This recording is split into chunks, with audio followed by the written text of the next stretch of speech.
사도행전 10장 17절에서 33절 말씀.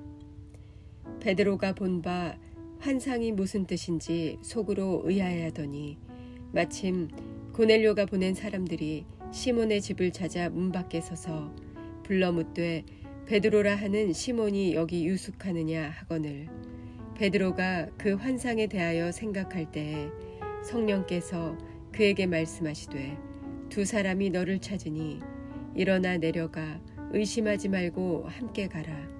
내가 그들을 보내었느니라 하시니, 베드로가 내려가 그 사람들을 보고 이르되 내가 곧 너희가 찾는 사람인데 너희가 무슨 일로 왔느냐. 그들이 대답하되 백부장 고넬료는 의인이요 하나님을 경외하는 사람이라. 유대 온 족속이 칭찬하더니 그가 거룩한 천사의 지시를 받아 당신을 그 집으로 청하여 말을 들으려 하느니라 한데 베드로가 불러들여 유숙하게 하니라. 이튿날 일어나 그들과 함께 갈새 요바에서 온 어떤 형제들도 함께 가니라. 이튿날 가이사랴에 들어가니 고넬료가 그의 친척과 가까운 친구들을 모아 기다리더니 마침 베드로가 들어올 때 고넬료가 맞아 발 앞에 엎드려 절하니 베드로가 일으켜 이르되 일어서라, 나도 사람이라 하고 더불어 말하며 들어가 여러 사람이 모인 것을 보고 이르되 유대인으로서 이방인과 교제하며 가까이 하는 것이 위법인 줄은 너희도 알거니와 하나님께서 내게 지시하사 아무도 속되다 하거나 깨끗하지 않다 하지 말라 하시기로 부름을 사양하지 아니하고 왔노라. 묻노니 무슨 일로 나를 불렀느냐. 고넬료가 이르되 내가 나흘 전 이맘때까지 내 집에서 제9시 기도를 하는데 갑자기 한 사람이 빛난 옷을 입고 내 앞에 서서 말하되 고넬료야, 하나님이 내 기도를 들으시고 내 구제를 기억하셨으니 사람을 요바에 보내어 베드로라 하는 시몬을 청하라. 그가 바닷가 무드장이 시몬의 집에 유숙하느니라 하시기로 내가 곧 당신에게 사람을 보내었는데 오셨으니 잘하였나이다. 이제 우리는 주께서 당신에게 명하신 모든 것을 듣고자 하여 다 하나님 앞에 있나이다. 아멘.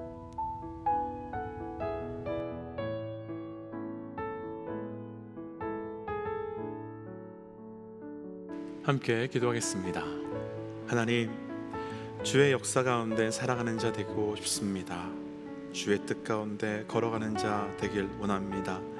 그 걸음 나아갈 수 있도록 동행하시고 힘주시고 은혜 더하여 주옵소서. 이 모든 말씀 예수님 이름으로 기도하였습니다. 아멘. 할렐루야. 우리에게 생명을 주실 뿐만 아니라 그분의 나라를 위해서 살아갈 수 있도록 우리의 삶의 부르심, 사명을 허락하여 주신 우리 하나님의 이름을 높이 찬양합니다. 오늘 우리가 함께 나눌 말씀의 제목은 어제 말씀의 제목과 비슷한 하나님의 사건 베드로, 하나님의 사건 베드로라고 하는 말씀의 제목입니다. 어제 말씀에서 우리는 고넬료가 아닌 고넬료에게 일어난 하나님의 사건을 나누었습니다. 그리고 오늘은 베드로에 대한 말씀으로 어제 말씀과 동일한 관점으로 베드로가 어떤 사람인가가 아니라 베드로에게 어떤 하나님의 사건이 일어났는가, 하나님의 사건이 무엇인가에 대한 말씀을 좀 묵상해 보려고 합니다. 어제 오늘 말씀에서 고넬료에게 일어난 사건, 그리고 베드로에게 일어난 사건, 그 사건을 중심으로 말씀을 묵상하는 이유가 있습니다. 여러 가지 많은 이유가 있겠지만 가장 큰 핵심은 한 사람이 하나님의 사람임을 증명하는 핵심 가운데 한 가지가 하나님의 사건이 그에게 있는가, 하나님의 사건이 일어났는가라는 것이기 때문입니다. 그러니까 하나님의 사람이 아니라면 절대로 하나님의 사건은 그에게 일어날 수 없는 것입니다. 오늘 말씀을 통해서 우리의 삶에도 베드로에게 일어난 그 하나님의 사건이 동일하게 경험되는 은혜가, 동일하게 나타나는 은혜가 있기를 주의 이름으로 축복합니다. 하나님의 사건 첫 번째, 어제 말씀 마무리에 있는 말씀 중에요 13절 말씀 함께 좀 읽어보겠습니다. 13절 말씀 함께 읽지요. 또 소리가 있으되 베드로야 일어나 잡아 먹으라 하거늘. 아멘. 기도 중에 베드로를 하나님께서는 베드로야 라며 그의 이름을 불러주셨습니다. 상상해 봤습니다. 하나님이 우리의 이름을 불러주시면 어떨까요? 근데 사실은 그 느낌이 중요한 것이 아니라 중요한 건 하나님께서 베드로의 이름을 불러주신 시간부터 베드로에게 하나님의 사건이 시작되었다라는 것입니다. 오늘 말씀에서 나누고 싶은 첫 번째 우리를 향한 하나님의 사건은 하나님께서 우리를 불러주시는 그 부르심이, 그 사명이 바로 하나님의 사건이며, 그 하나님의 사건이 우리에게 시작되는 장면이 바로 그의 이름을 부르는 것입니다. 성경에는요, 부르심으로 하나님의 사건이 시작되는 말씀이 너무 많이 나오고 있습니다. 창세기 7장 1절 말씀에서는 노아를 불러주시고요, 창세기 12장 1절 말씀에서는 아브라함의 이름을 불러주시고요, 그리고 출애굽기 3장 4절에서는 모세의 이름을 불러주시고, 사무엘상 3장 4절에서는 엘리를 불러주시고, 그리고 마태복음 1장 20절에서는 예수님의 아버지 되시는 요셉, 그리고 우리가 묵상하고 있는 사도행전 9장 4절에서는 사울을, 그리고 어제 말씀 사도행전 10장 3절에서는 고넬료의 이름을 불러주시면서 그들의 삶에 하나님의 사건이 시작되게 합니다. 그러니까 이들에게는 하나님의 부르심이, 그 부르심의 사건이 시작되는 출발이 그의 이름을 불러주심으로 시작됐다는 겁니다. 이렇게 하나님의 부르심이 우리에게 하나님의 사건이 되는 이유가 있습니다. 하나님께서 우리를 부르시는 이유는 우리 삶이 하나님께서 원하시는 방향으로 가길 원하시기 때문입니다. 그러니까 하나님이 준비하시고 계획하신 그 방향 끝에 하나님의 사건이 있는데, 우리가 그 가던 길을 멈추고 가던 방향을 바꾸어 하나님의 그 사건이 있는 방향으로 틀어 우리가 그 길로 가도록 하시기 위해서 우리의 이름을 부르시며 그 길로 나아가길 원하시는 겁니다.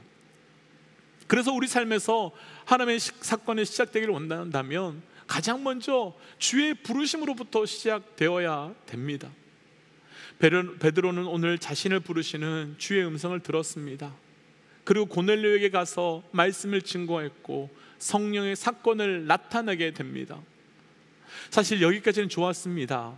이 사건으로 인해서 베드로는 그런데 예루살렘 교회에 호출을 당하게 되어, 너는 왜 이방인들과 함께 있었으며 왜 그들과 밥을 먹었으며 그들에게 복음을 전했느냐며 어려움을 당하게 됩니다. 우리가 오해하지 말 것은요, 주의 부르심은 결코 화려한 그 무엇이 아니라는 겁니다. 주의 부르심은 우리의 삶을 오히려 더 힘들고 어렵게 할 수 있습니다. 그리고 생각하지 못한 일들을 당하게 할 수도 있습니다. 마리아를 생각해 보지요. 어느 날 하나님께서는 누가복음 1장 30절 말씀에서 마리아야 라고 부르시면서 그를 부르셨습니다. 그리고 그 부르심 이후에 처녀가 임신을 하고 동시에 하나님의 사건도 시작될 것이다 라고 말씀하십니다. 그런데 당시 결혼도 안 한 처녀가 아이를 낳는다는 것은 이미 많이 들어보셨겠지만 돌 맞아 죽을 일이지만, 그럼에도 불구하고 마리아는 그 부르심의 말씀이 나에게 이루어지게 해달라고 순종합니다. 어떻게 그리 순종할 수 있었겠습니까? 부르심의 무게 때문이지요. 진짜 부르심을 경험한 사람은 절대로 그 부르심을 경험할 수 없는 거룩한 영적 무게가 있는데 바로 그것 때문이지요. 때로는 그 부르심 앞에 베드로와 같이 잠깐 부인할 수 있습니다. 그러나 그 부르심 앞에 완전하게 거절할 수 있는 사람은 단 한 사람도 없고, 부르심 앞에 아멘하고 그대로 살면 손해가 있고 어려움이 있지만, 그래도 나를 향한 하나님의 부르심은, 우리를 향한 하나님의 사건이 시작되고 완성되어 가도록 하는 것입니다. 어떤 사람은 부르심을 받았다며 좋은 직장 그만두고 선교지로 가고, 어떤 사람은 거부했던 부르심으로 중년의 나이에 목회자가 선교사가 되기도 합니다. 왜 그럴까요? 그 부르심의 무게 때문이지요. 그 부르심의 무게가 그 사람을 하나님의 사건으로 인도하고 끌고 가기 때문입니다. 그러나 가끔은 안타깝게도 부르심이 있는데도 거부하고 있는 분들을 만나기도 합니다. 그러나 진짜 부르심이면 둘 중에 하나밖에 없습니다. 지금 예스 하거나 조금 더 있다가 예스 하거나. 사랑하는 믿음의 육자 여러분, 혹 우리 삶에 하나님의 부르심이 있다면 그 부르심 앞에 반응하십시오. 그럼 그때 우리 삶을 향한 하나님의 사건이 시작되며 그 하나님의 사건이 우리를 향한 또 다른 부르심 앞에 반응하는 힘을 공급해 주는 통로가 될 것입니다. 오늘 말씀에서 나누고 싶은 두 번째 하나님의 사건, 오늘 말씀 34절과 35절 말씀 함께 읽어보겠습니다. 34절과 35절입니다. 베드로가 입을 열어 말하되 내가 참으로 하나님은 사람의 외모를 보지 아니하시고 각 나라 중 하나님을 경외하며 의를 행하는 사람은 다 받으시는 줄 깨달았도다. 아멘.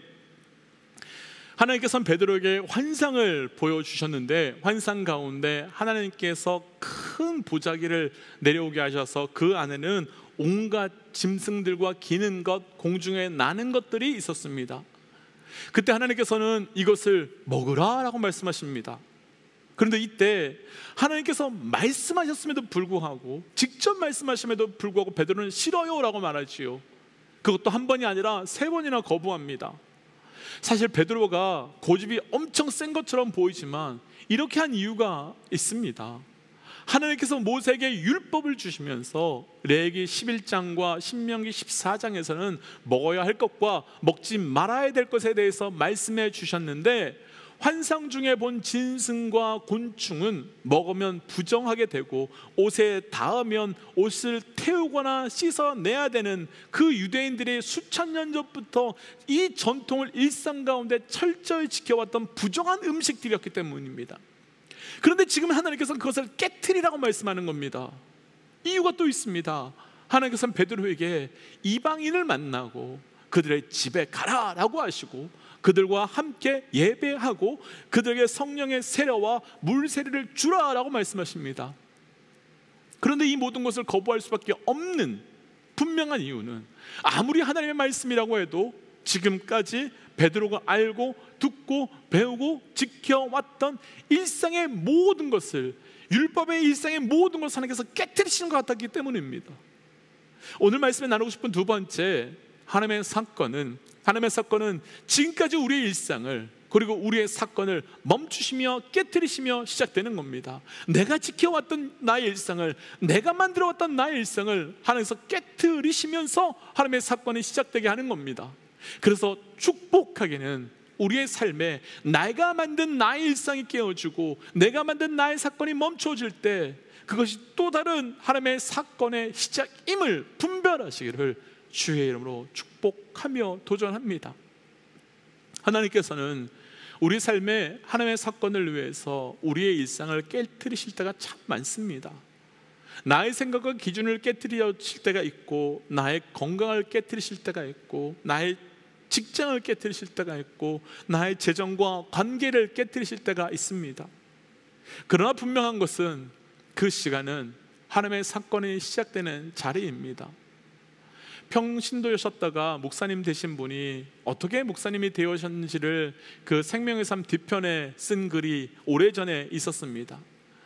결혼을 하고 행복하게 살고 있었는데 문제가 생겼는데, 아이가 태어났는데 잘 자라던 아이가 어느 날 황달이 오고 폐렴이 와서 병원에 가고 검사를 했더니 심장에 구멍이 생겼다는 겁니다.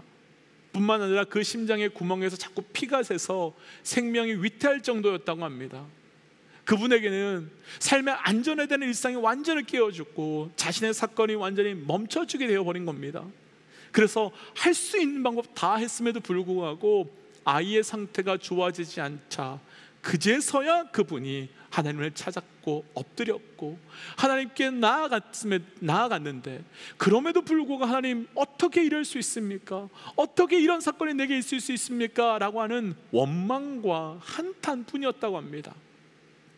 그런데 그렇게 한참을 원망하며 기도하는 가운데 하나님 보여주신 장면이 하나 있었는데, 자신이 젊었을 때 하나님 위해서 살겠다고 하나님께 엎드려 서원한 장면과 또 다른 장면은 결혼도 하고 취직도 하고 직장에서 어느 정도 높은 자리에 올라가니까 부와 명예를 위해서 달려가고 있는, 좋은 집, 좋은 차, 평안한 삶을 살고 싶어하는 자기의 모습을, 이 두 가지 모습을 보여주셨다는 겁니다.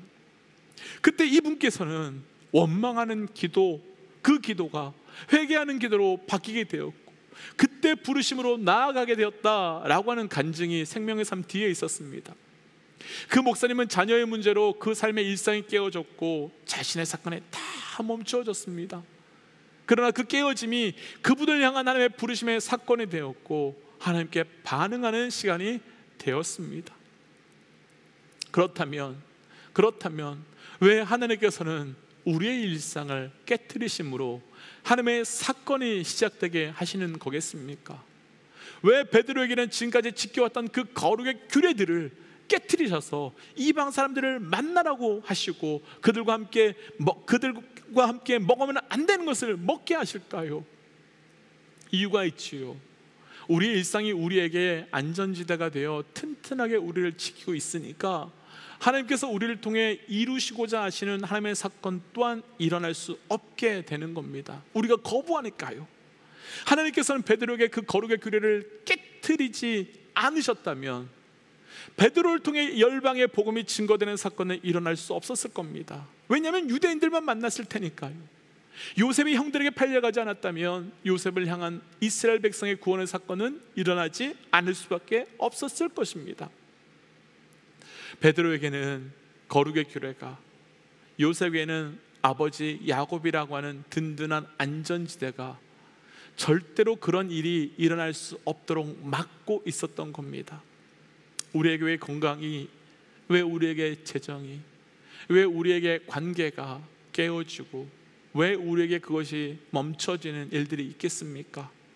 그것이 우리를 보호하고 있는 한 절대로 하나님의 사건이 우리에게 일어나지 않고 하나님의 사건으로 우리가 나아가지 않기 때문이지요.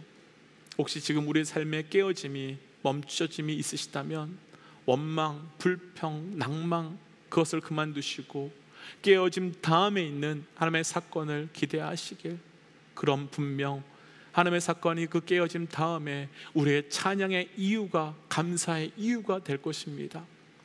그래서 우리 삶에 멈춰지고 깨어진 우리의 시간 속에 하나님의 사건이 이제 시작되시기를 주의 이름으로 축복합니다.